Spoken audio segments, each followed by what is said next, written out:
Hello, everyone. Here's the cover to Frank Miller's Holy Terror. This is his response to 9/11. Originally, it was supposed to be a Batman versus Al Qaeda. And, however it came to be, he changed it from Batman to a character called the Fixer. I imagine DC balked at the idea. Even though Frank Miller said it was he who decided to tell them that it wasn't going to be Batman anymore.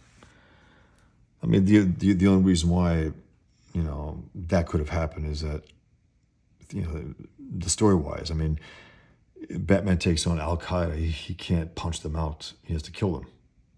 I mean, that's the only way you can stop them, by killing them. And this is, I think, his homage to Jack Kirby punching, with Captain America punching Hitler. And speaking of that, I did someone knew about my disappointment in this comic that Frank Miller made, and how I hated the fact that he basically didn't do his homework about Islam. Didn't think it was important to do it. Didn't think it was important to even mention it in the story in any serious way. I think in any way at all. And when he did interviews for it, he was made sure to let people know that he didn't know anything about Islam. As he put it, he goes, "I don't know squat about Islam, but I know sure as a hell of a lot about Al Qaeda." It's like, yeah, okay. And it's tough to do this because, I was very disappointed when I read it. But there's also a part of me that says I give him kudos for taking it on. Because, me and Frank Miller are the only guys, or the only cartoonists who actually took on Jihad. I went deeper and further. I took on Islam itself, Sharia, Islamization of the West, everything that I possibly could. The culture wars, the Islamic superheroes in mainstream comic books now. And he just dealt with one night of an attack. And, but, again, you take this on, you better know what you're doing.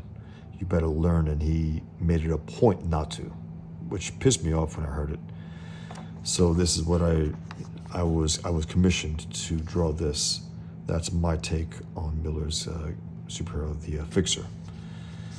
And it's Miller, he's echoing Miller's quote in that one interview that he gave about it. And that's Pigman's, pig-headed response. It was fun to drop. But yeah, so I'm going into this with no illusions that I wasn't crazy about this. And at the same time, there's a part of me is like, good. Frank Miller, the famous Frank Miller, took on this enemy to some extent, to the extent that he was able to. I still feel like, damn it, if you're going to take this on, you better go all the way. I made sure I had to go all the way. I had to study. Even though I was raised Muslim, I still didn't know too much about it. It was only after 9/11 when I really did my homework and found out everything that I possibly could. Read dozens and dozens of books, hundreds if not thousands of articles. So I come in there with this. I just got to be upfront about it because it's not something that I don't remember the last time I even read this. Years ago. It's very likely years. I still have it on my hard bookshelf of all the graphic novels and collections that I had, art books. It's it's something that I was very much looking forward to. I thought he would go hard, but I also had this. I guess as I mentioned the last few times, in my videos. I guess I'll be talking out of school, but I think his girlfriend at the time really loved Pigman. And I got to know her a little. It was me, my girlfriend at the time. We had dinner with her. And Frank Miller was supposed to come join us a few times. He never did show up. But there was one time where she let me in on it. For some reason, I don't know. She says Frank doesn't think he went far enough with this. And that's for sure. He didn't. And again, they're going to come after you anyway. Muslims and jihadists will come after you anyway. They will threaten you or they will try to kill you. So you might as well go all the way. And by go all the way, I mean just tell the truth about the ideology that motivates the jihad. Don't just make it about terrorists. You know, it's the ideology, especially in a work of art. You want to get a little deeper, don't you? It's not some action movie. This is a comic book that you can take your time with and develop it and discuss it and find out, you know. It would have been good if this guy was preparing to take on jihad, if the fixer was preparing, reading everything he can get his hands on, right? And then when it finally comes, because he was anticipating it, then he can use all his knowledge against Islamic jihad against it. But, you know, anyway, so I just want to start that to let you know where I'm coming from. There is respect for it, for him taking it on, and also a lack of artistic respect because, again, I busted my ass to try to find out who the Islamic enemy is, what motivates him, why, and Miller, I don't know, squat about Islam. Pissed me off. But anyway, here we go. Open it up, nails, and this is to convey the fact that these scumbag jihadists make bombs and they throw razors and nails in them, just to make as much damage as it possibly could on the innocents that they target. They're monsters. They're flat out monsters. And you know, it's not just like the quote unquote extremists. The true believers are monsters. That's the problem with Islam. That's the problem with critics of Islam. Because, you know, the reason why everyone wants to focus on non-devout Muslims, on passive Muslims, and moderate Muslims, is because the true believers are monsters. And they don't want to accept that. Because once they accept that, they have to accept the fact that Islam creates monsters. That the most devout Muslims are the worst Muslims, the most dangerous. But they represent the religion. So Frank Miller's Holy Terror, double page spread. I like the way he did this. It was like similar to his 300 comic, where it's like a really long, like widescreen. There are aspects about this that I do like. I like Miller's font there. I believe he created it with his brush. That's what it looks like, at least. Yeah, black background with blood. Editor Bob Schreck. That's a whole different story. I think he's a leftist guy. What was his editing? Just don't say anything about Islam. I guess that was the extent of it. And then you have this. It's a quote, allegedly of Muhammad's, but I never heard this quote. I've read as many books as possibly could. Not in the Hadith, not in the Quran. It's nothing. Not in his biography, the Asira. If you meet the infidel, kill the infidel. It's not a quote that I recognize. The Quran does tell, Muslims to kill the infidels where we find them. It tells them to cut the fingertips, cut the necks, but it doesn't say that. So yeah, this is very, very dramatic. It shows this is Empire City. That was the name that Frank Miller chose, I guess, to change it from Gotham City. And instead of the Statue of Liberty, I guess they have the Blind Justice, like a huge statue. So you have this, and you have a Catwoman villain and a Batman villain called the Fixer. For some reason, Miller added orange at the bottom of her rollerblades, whatever you call them. And then you just have these sounds, huff, huff, and they're going over the rooftops. I guess he's trying to catch her. She's a thief. Natalie Stack, cat burglar on the run. He's right on my ass, right on my ass. What is his goddamn problem? Well, he's, I guess, a superhero trying to catch criminals. So they're going over the rooftops. I'm not going to read the whole thing. I'm going to skip through some pages as well because I don't want to be, they might copyright strike you sometimes. So they're fighting, and then they're kissing, and they're fighting some more. And then I guess they're having sex. And, Miller has his penchant now for repeating lines. Just a slow night. That's all, that's all, that's all. Don't know what that, that's all, that's all, that's all. I don't know exactly what that means. And then all of a sudden, this massive explosion in the city. And I don't know if it's a fixer or Natalie talking. The air burns. There's no warning at all. And a bomb just went off. No warning at all. And they're being blown up. But I guess they're surviving. They're being blown by the wind, I guess. And I guess they get hit with some of the nails. She says, what the hell is going on? What the hell's going on with that art? Damn. But I guess 10 minutes ago, right, they show I guess what is to be Amina, an exchange student, humanities major, some Muslim, looking to kill as many people as she possibly can. And I guess this was supposed to be some kind of club, I guess. And she's drinking. People always assume, like, well, if they're drinking, then they're not true Muslims. Like, yeah. You don't understand that even if they go drinking, like the guys from the 9/11 monsters, they went to go-go bars and they drank and all that. And they think in their twisted minds that, well, if I go jihad, it'll be I'll be cleansed of my sins, right? So it doesn't matter. Anyway, so I guess he shows the whole crowd here. She goes, quite a crowd. Yeah, this place is always packed. And then she says, paradise. And I guess blows herself up. There's something under your coat. What is it? I guess the guy she's with. And she says, paradise. And then an explosion that we saw before. Empire City screams in agony and terror. And then you have the fixer keeled over with his butt up in the air. What a strange position for a superhero to be in.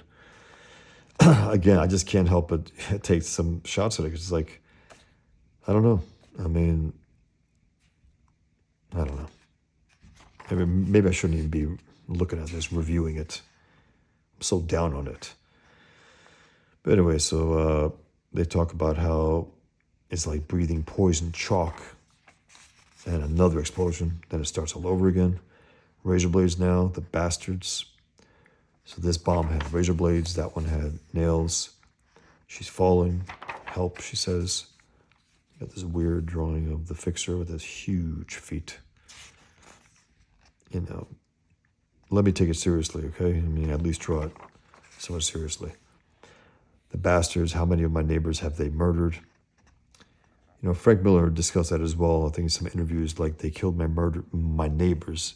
And I get it, but, you know, I was born in New York, but even if I wasn't, it doesn't matter. It's like it doesn't matter if I was in Africa, in some country in Africa. This is a horrific attack in 9/11. It didn't matter if it was my neighbors or not. And the reason why I mention that is because some fellow cartoonists, not long after 9/11, at some of the small press conventions I used to go to, were asked about 9/11, right? And one of the idiots said, well, I wasn't there. Do you understand? I wasn't there.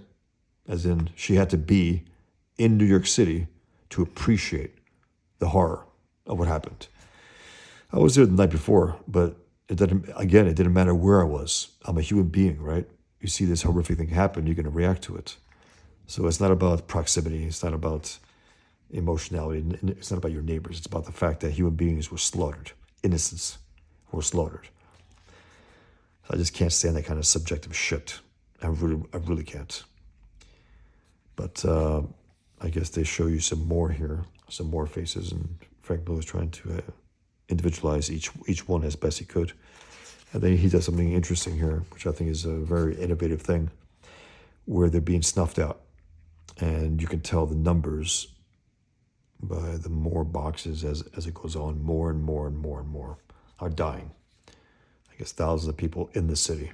It's very effective. On one level, it's an innovative way to express that, and also it's a somewhat of a antiseptic way. You know, but you don't have to be brutal and bloody and gory. You don't. But also, it's a horrific thing. Maybe red boxes, red within the boxes, maybe black.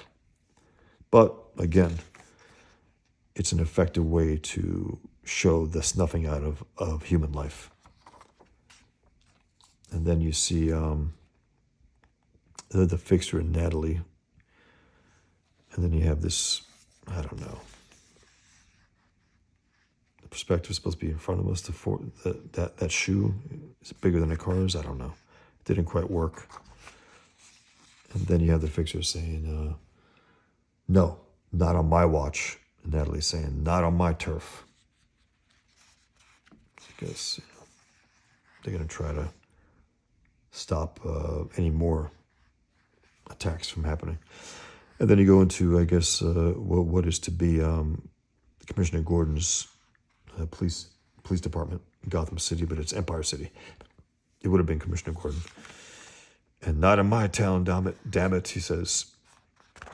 So they say, not in my watch, not on my turf, not in my town. So he says, tell Leibowitz I want his flabby ass commanding the East End and tell him to keep the local slime from partying all over Empire City. And then it's just a full image of a jihadist. And then you have these images of jihadists, and Bush and Michael Moore, and I guess Donald Rumsfeld, Farrakhan, and Gore. I don't know who that is. I don't know. It's Condoleezza Rice. Female jihadists. A synagogue getting its doors blown out. Daniel Pearl, I guess this is alluding to that. The Wall Street Journal reporter, journalist who was beheaded by Khalid Sheikh Mohammed, the scumbag, who's the mastermind of the particular attack on 9/11. He's the one who thought up the horror. And they were just trying to release him. Not release him, excuse me. They were trying to make a deal with our government 23 years after 9/11. They're trying to make a deal with him on what grounds? A deal with what? What's going to give him that he hasn't in the last 23 years to not kill him. And then within 24 hours, they said the deal is revoked. This goddamn government of ours, my God. Anyway, so Fixer and Natalie were, out for blood, right? And he says, I've got a captain on the force. You're shitting me. Captain Donegal. Don Donegal, you are definitely shitting me. I guess he's not shitting her because he's saying that he has a captain. All of a sudden, she looks like I don't know what that's supposed to be. She looks like a monster. It's supposed to be sexy, but what the hell? Look at her feet. Look at her shoulders, how wide they are. Weird face, like a demon. Anyway, I was trying to get some stuff here to talk about the virtues, but god damn it, he's making it hard. They're going through the city. A scumbag says, Allahu Akbar. One of our jihadi friends hit a saloon. Allahu Akbar. I guess it didn't work. Unfortunately for said holy warrior, his suicide belt blew a fuse. The crowd reacted. A cop happened by just in time to spare the slob a nasty trip to paradise. Why not? Let the crowd tear apart. But the fixture says, let's get us some killing done. Let's get us some killing done. She says, right behind you, boss. All of a sudden, he's your boss. Triumph. Praise Allah. Oh, hell. Boss, I like the sound of that. Don't get used to it, she says. Well, she called him that. Anyway, so he says, we engage in postmodern diplomacy. He's blowing him away. And I guess Miller's showing the faces of those that he's blown away. I don't know what's going on here. I don't know. Is that the front of him, the back of him? I don't know. I guess it's the front, but we give them exactly what they want, minus the innocent victims. There is that. Shooting at terrorists, blowing their heads off. The terrorist says jihad, which he wouldn't say. He would say Allahu Akbar. And then I guess because Miller wanted to set up the joke, Gesundheit, punt, Boom. Leave one of them alive to talk. Fixer tells Natalie, she goes, spoil sport. We'll have to torture him. She says, torture, okay, I'm down with that. So then they, I guess, torture this Muslim terrorist with Natalie saying, what's this gizmo of yours for anyway? He goes, just find his detonator's frequency, dear. Don't press the red button or we're all dead. So Muhammad, pardon me for guessing your name, but you've got to admit the odds are pretty good. It's Muhammad. What's the plan? Now, I remember some leftist rats trying to condemn this book because of this lame joke. I mean, the fact that Miller took on jihad in any capacity is why they condemned him. But they try to rationalize, right? To say, oh, look what he's saying about all Muslims. It's a fact. Muslims, Muhammad is overrepresented within the Islamic world. That name is, if he's such a holy being, right? If he's such, or as they say, if you're not supposed to idolize him, why the hell would you name yourself after him? I guess that's their way of saying, well, we're not idolizing him. That's why we can name ourselves. But the fact is, there's so many Muhammads out there, it's ridiculous. So that's a lame joke, but it's like, that's what they're trying to get him on. Like, we got him. It's like, yeah, whatever. But again, you're going to go, you better go all the way. So they're torturing him. I guess they get some information. He talks. And then they show a movie. There's a movie theater going on. I'm almost falling asleep here. Damn. Come on, Frank. Get it together. I'm tired. Let's steal a car. I'm tired. I just yawned reading your comic. I'm tired. Let's get a car. So he gets a car. He gets a cop car. All of a sudden, that blind justice statue gets these jets flowing into it. Blow it up, bring it down. I have the Statue of Liberty get destroyed in Pigman number 2. We had the same thinking along those lines. Then you have, I guess, I don't get it. This is one night in Empire City, right? Bush was president, and all of a sudden you have Obama and Biden. Our moment is now. I'm assuming that this is one night, but I don't know. I mean, it's such a strange, it's like there's no narrative, there's no theme here. It's just take on jihad without explaining the motivations. And again, it would have been nice if the fixer had been preparing for this day for years and then unloaded his knowledge about it throughout the story, anticipating what they're going to do and try to stop him from doing it. Here's a cool scene that I do remember visually. He has a friend called David who was ex, I guess, Mossad from Israel. And he has a Jewish star, a blue Jewish star, I guess, a tattoo across his face. And this conversation goes on here. I don't even care to get into that. But again, it's like, is this one night or is this years? Because Obama didn't come onto the scene until years later. Anyway, I have Obama, I have Bush in my comic. I'm going to have Trump in a Pigman comic because years do go by in there. So they're talking. To be honest, it doesn't matter really what they're saying because it's not about anything ideological. It's not about the enemy. It's about them. I'm exploring my options. You sure as hell better watch my back. There's no black I'd rather watch.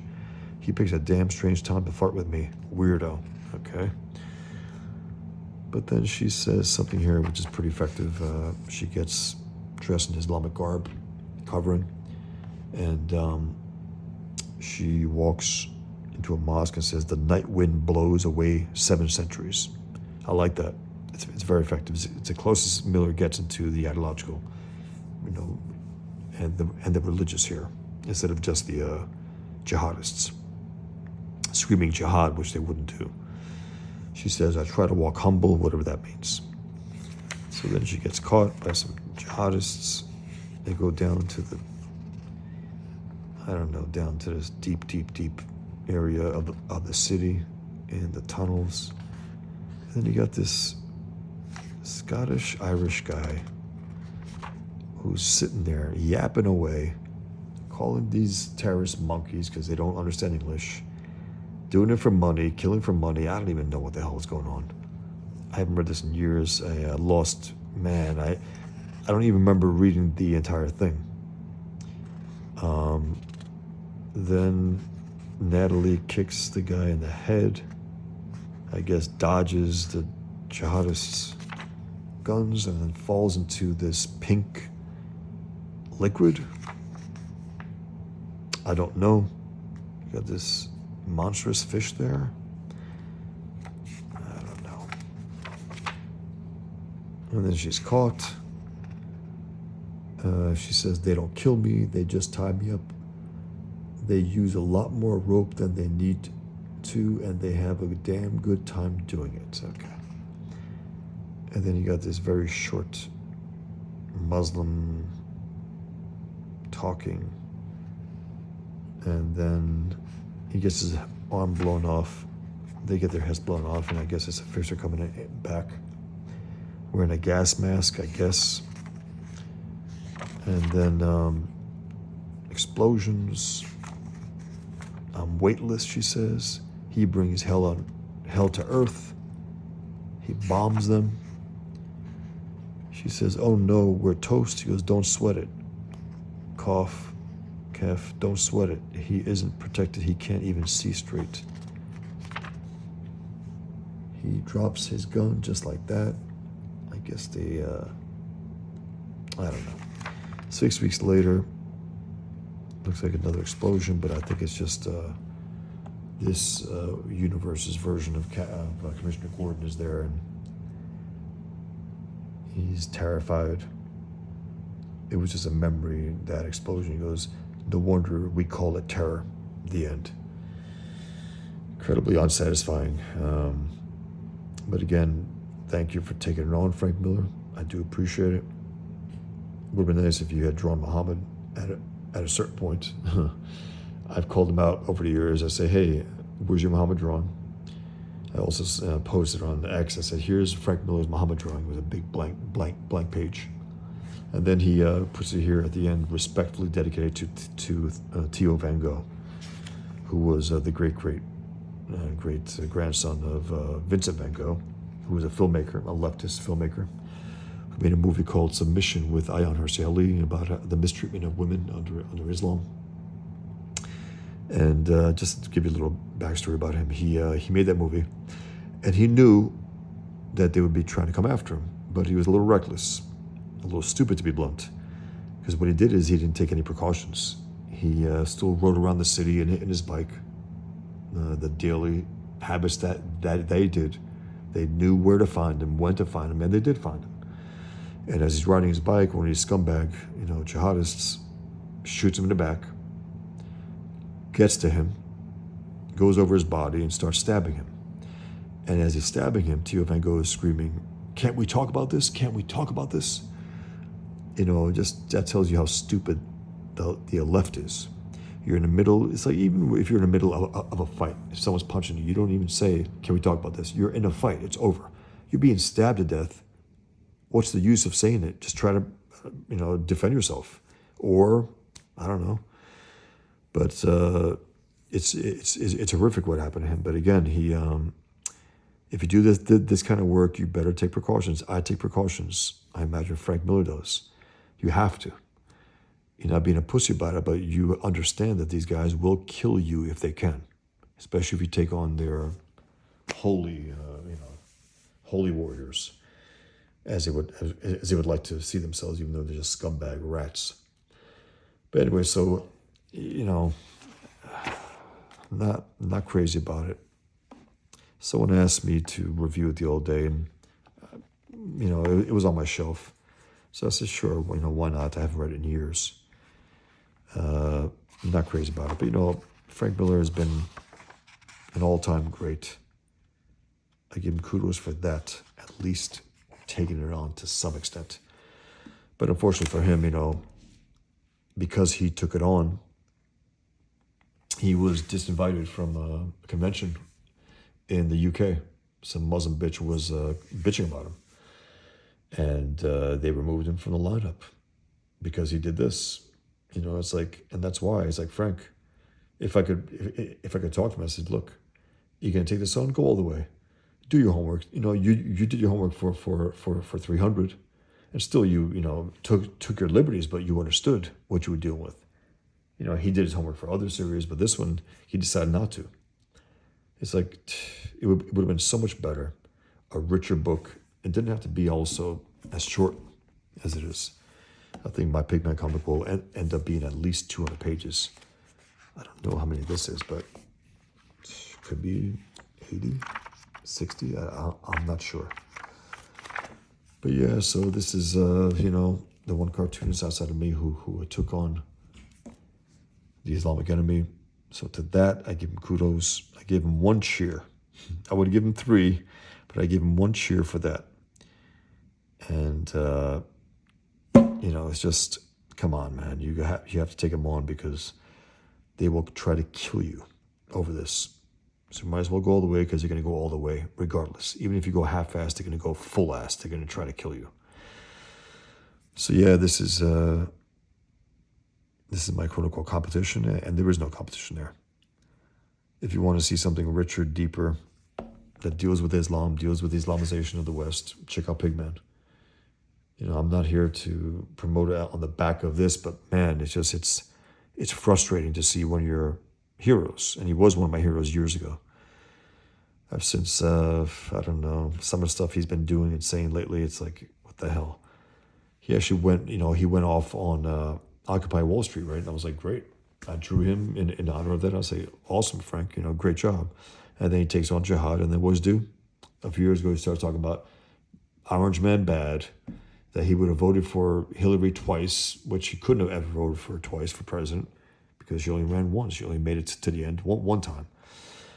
And then he makes a stupid comic book, another Dark Knight, I guess, part of the Dark Knight story where it's Darkseid and the Joker teaming up to elect President Trump. What the hell is that? I don't know. That's just him trying to get in the good graces of, I guess, the idiots who condemned him. It's just such a stupid way to do it. They're scumbags. They hate you anyway. Don't try to kiss up to them and never apologize. He apologized and then didn't apologize. He says, I was in a bad place at that time. He's gone through some illnesses, clearly. He looked like he was going through hell about 10 years ago when I got the chance to talk to him, when he wasn't quite there. He wasn't really present. But in his new movie, it's a documentary about him that he's taken part in, which is called American Genius, which is embarrassing for him to take part in something like that because, again, just call it, cartoonist Frank Miller, or Frank Miller cartoonist, American cartoonist. But anyway, he's part of that film that calls him a genius. Geniuses don't call themselves geniuses. Heroes don't call themselves heroes, but whatever. Maybe he needs that at this stage. But yeah, so he mentions the fact that he has substance abuse. I'm assuming liquor. It got pretty serious. And look at his last few years of work. I'm like, yeah, I think it looks like that because it's so inconsistent. It's so not what it used to be. And again, Miller used to bust his ass in his art and writing. He's not like a natural talent like some of his artists. He's a guy who had to really work hard to, present his work as good as it could be. And when he worked hard, when he didn't. He didn't work hard here. He didn't. He didn't bust his ass in the research or in the story. But again, that little point of kudos for taking it on, but God damn it, you should have done a better job. And that's what I try to do with my story, Pigman. And again, even though I came from a Muslim background, Islamic background, I made it a point to study Islam as if my life depended on it. If you're going to take this on, you're going to go all the way. So that's what I have to say about this. And thanks for listening. Maybe I shouldn't even have done this, to be honest, but it's one of my old heroes, and he did take it on. On that, I give him credit. Take care. Until next time.